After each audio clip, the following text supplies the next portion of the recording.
Green Beret Staff Sergeant Brian Black lost his life at the hands of ISIS in a 2017 ambush in Niger. When the mainstream media started covering the military's investigation of the ambush, Sergeant Black's wife, Michelle, noticed that the story wasn't adding up, and she took matters into her own hands. Her experience fighting back against these fake news stories inspired her to write her own book called Sacrifice, a Gold Star Widow's Fight for the Truth. Michelle Black joins us now.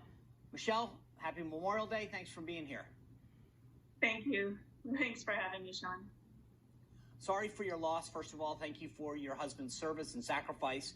I want to ask you, though, when the report came out from this investigation into what happened, you took matters into your own hands, and you said that there were more questions to answers. One, what made you think that? And two, are you still searching for answers, or have you gotten them? I feel I've gotten them now. The truth is, when we were briefed by AFRICOM, there were a lot of questions, a lot of things that didn't add up, such as we were being told that the team essentially went rogue. And I know my husband and anyone who knows Green Berets know that an entire team going rogue and acting like cowboys and defying authority, it doesn't happen. They also told us there was a second threat assessment before the team went to the border. I found out later there was not.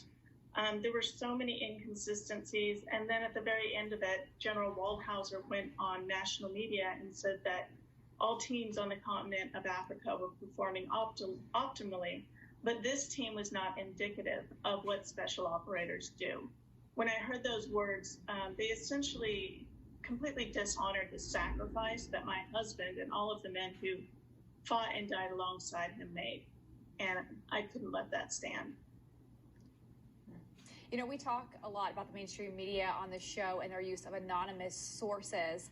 And you said that anonymous sources were quoted in this BuzzFeed article that went against everything you knew about your husband.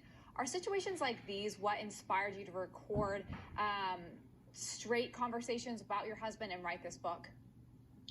Well, honestly, from what I could tell when I was briefed, it sounded like the men's, because during the investigation, the men were interviewed by AFRICOM, and it sounded like what the men had to say was completely discounted and not used. The big inspiration for me was realizing that AFRICOM was not taking into account what the men said. And we're blaming lower level members when there were officers who were involved in the situation who were not being held accountable for their part.